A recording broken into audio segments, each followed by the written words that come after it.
All right, ready to dive in.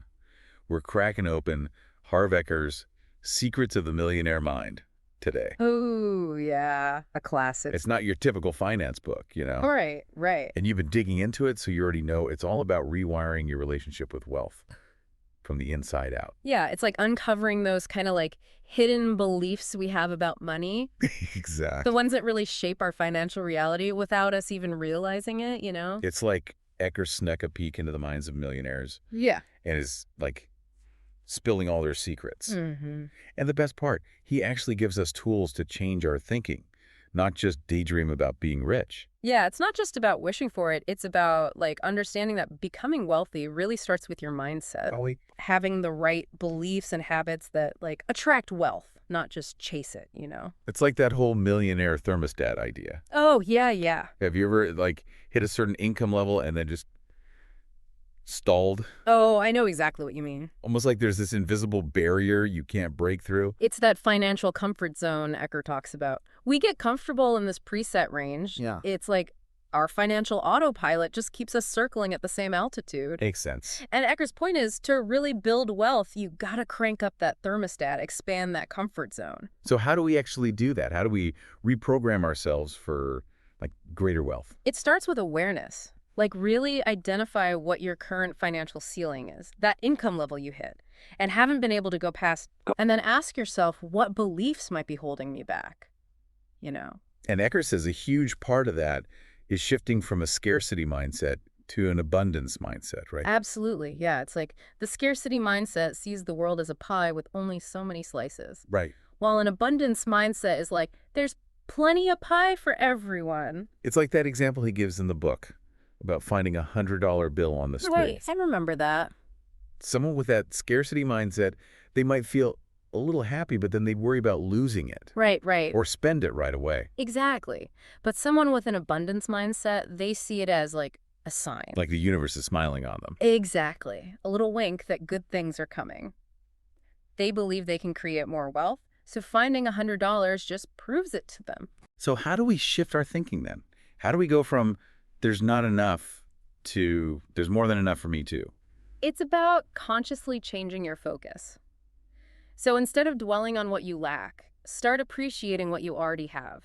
Okay. Celebrate other people's successes instead of feeling jealous. And remember, every single dollar you earn, every one you receive, it's a seed. A seed. Yeah, a seed you can plant to grow more wealth. It's like that idea he has about money as a seed, you know? Oh, totally. That one really stuck with me. It totally changed how I think about finances. Yeah, me too. You know, it's not about hoarding money, like stuffing it under a mattress. Right, like smog or something. Exactly. Each dollar is this little seed just waiting to grow into something so much bigger. I love that visual. And Ecker challenges us to ask, okay, how can I plant this to create more wealth? So how do we actually do that? What are some ways we can, like, plant those seeds, according to Eker?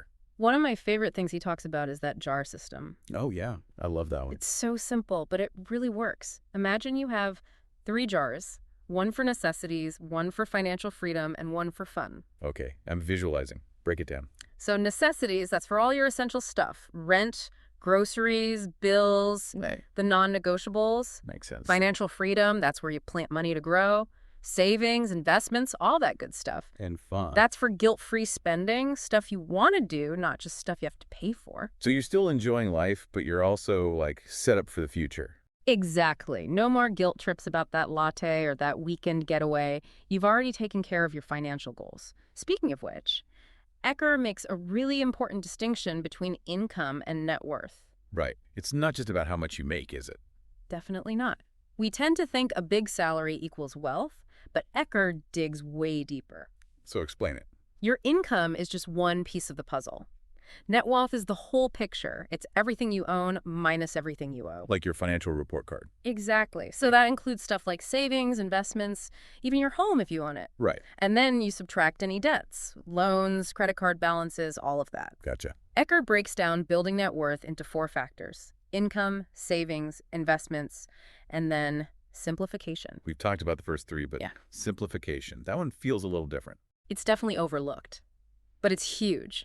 Basically, it means that the less you need to spend to live your life, the more you have available to save and invest. So it's like, it's not always about earning more. Sometimes it's about needing less. 100%. It really makes you examine those spending habits. Are you buying things because you truly need them, or are you just trying to impress somebody? It's about breaking free from that whole keeping up with the Joneses trap. Right. Define success on your own terms. Ecker would probably say, align your spending with your values. Absolutely. And, that actually brings us to another crucial piece, investments. So we're talking planting these money seeds, watching our net worth grow. Right.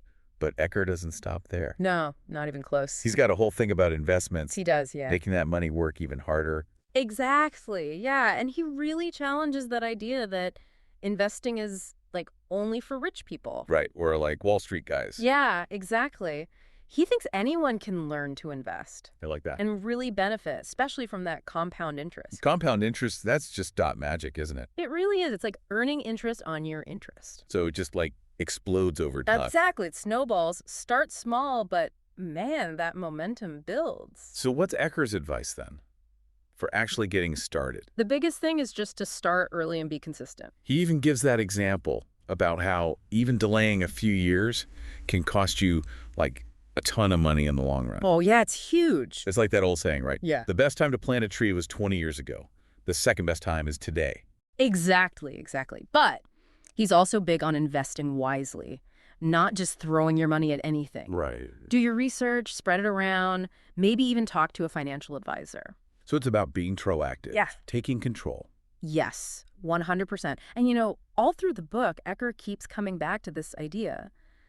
The power of our minds, Totally. our beliefs about money, they can either sabotage us or totally launch us forward. It's all about the mindset. It's the foundation. And he even says a lot of us, we've picked up these limiting beliefs along the way without even knowing it. Like from our families, our upbringing. Exactly. Or from, society, past experiences. It's like those tapes playing in our heads, Money is the root of all evil, or I'll never be rich. Ugh, the worst, right. And the thing is, those beliefs, they become self-fulfilling prophecies. Because if you don't think you're worthy of wealth, you're not going to attract it. Exactly. So how do we break free? How do we rewrite the script? It starts with noticing it. Ecker talks about becoming an observer of your thoughts.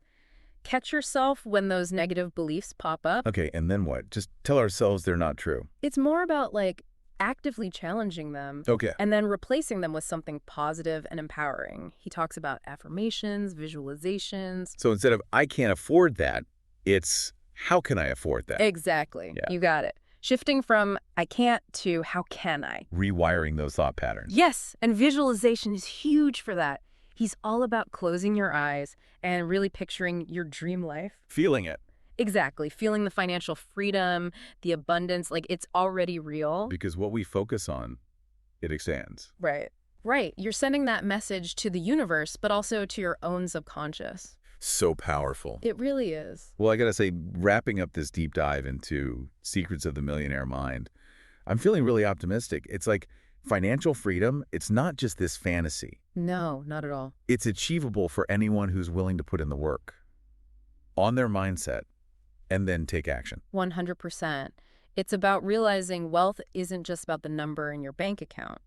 It's how you think about money and how you use it to create a meaningful life.